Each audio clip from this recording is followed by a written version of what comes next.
God be praised. Welcome to Ahili's talk show. Vivid view. Say and do it. Ahili's corner.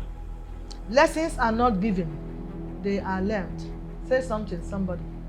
I'm Kayode Dane. Yeah, lessons are not given, they are learned, because you have to learn things through experiences. And at times, I want to believe that you can catch up few things from others as well, so that you not be costly. Because if you keep learning things through experiences, it might cost you certain things that you don't like. Lessons are not given, they are learned. I agree. Thanks. Wisdom, as you know, is the accumulation of knowledge. And knowledge is all about experiences. What you see day by day, then you get to know something. Lessons are not given, you learn them. With time, you gather this experience and they turn to lessons. Thank you. Thank you so much for your contribution. You cannot give lesson to someone as you give cash or material gift. You learn it. You learn from somebody's experience. You can also learn from your own experience. And majorly on failures, where you fail. Oh, what really happened? You learn it.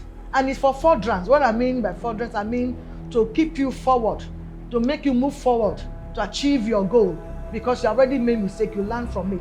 Or you learn from somebody else's mistake and avoid that same thing. That's how you learn. It's not something you give like cash or material gift. Vivid view. Say and do it.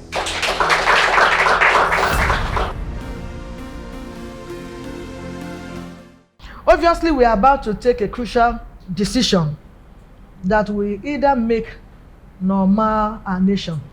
Inec and the fate of Nigerians in this election 2023 is the topic for today's discussion. We shall go out for a short break, and when we come back, the guests will be introduced. Please stay tuned. Vivid view. Say and do it. Welcome back. In case you're just joining us, the topic again is Inec and the fate of Nigerians in this election 2023. And with me in the studio is a consultant. Let's make welcome Yinka Adebuyi. Vivid view. Say and do it. Before discussion proper, please follow us on social media handles are displayed on the screen. You're welcome again, Yinka. Thank you. So let's for just go having me. straight. Introduction, definition, and perspectives of the subject matter. Thank you very much Yeah, for having me on this program. thank you. As is stated, Inec is our grandfather of elections in Nigeria. They have metamorphosed from various names Yeah, until they came to Inec. Inec, yeah. Remember back in the days, they were called FEDECO or so, Yeah, Federal Electoral Commission, and transformed into various things, and now they are Inec. We know that the major function of Inec is to conduct elections, and they're saddled with the responsibility of giving us leaders in the country. So with this kind of task on Inec's shoulder, part of the onus is on them to make sure the elections are credible, they have integrity, they are fair, and should any of the participants or aspirants feel offended, they should be able to address this in court, with Inec providing them backup support in form of document. Presently, we're faced with elections coming up in February and in March. Presidential and the federal electorates, February 25, and then in March we'll have the states, House of Assemblies, as well as the governorship. The challenge that we have right now is that Inec must live up to the task. Conduct elections in all the 774 local governments of the Federal Republic of Nigeria. They must conduct credible elections, they must be fair, and they must be independent, according to their name too. Yes, they must be accountable to the citizenry that are funding them, because it's not the president that is funding them or the Senate. They are being funded by taxpayers' fund, which is coming from you and I. So they have to be accountable to us. So the challenge is for them to do what we want and give us the best of the leaders Yeah. that we can get. Thank you so much. Thank you. They should give us the best of the leaders that we can get. Yes. Okay, that's nice. Okay, this take me to another question. Say, if I may ask, what is the task of INEC in conducting a free and fair, transparent election? The first thing they need to do is to look at the applicants. And in this case, we have presidential candidates as well as state governorship or gubernatorial candidates. They're going to look into the pack, give everybody a level playing ground. This is not to judge or categorize any candidate as better. This is to provide a platform for all the candidates to play.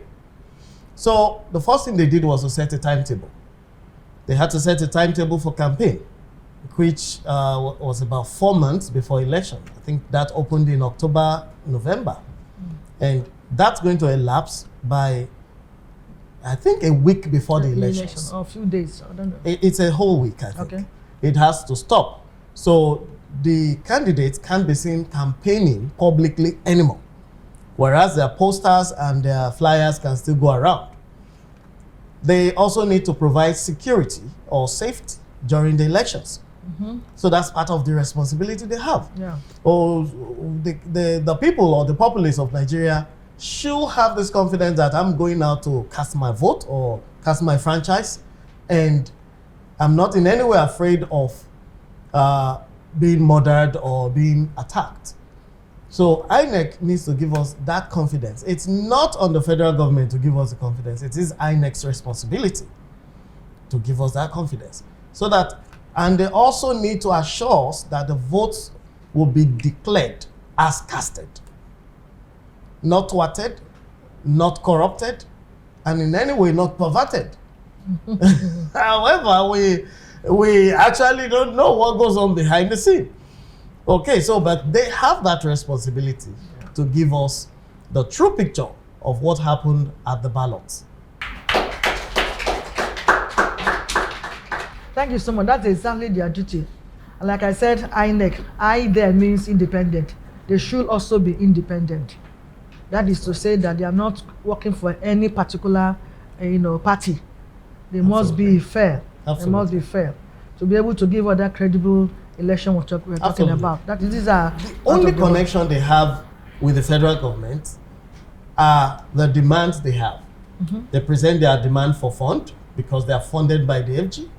They demand for security, sometimes the army, sometimes the police, and then they demand for logistics. Yeah. Outside that, they shouldn't have any other connection to the FG. Thank you so much. We'll take a break now. Vivid View. Say and do it.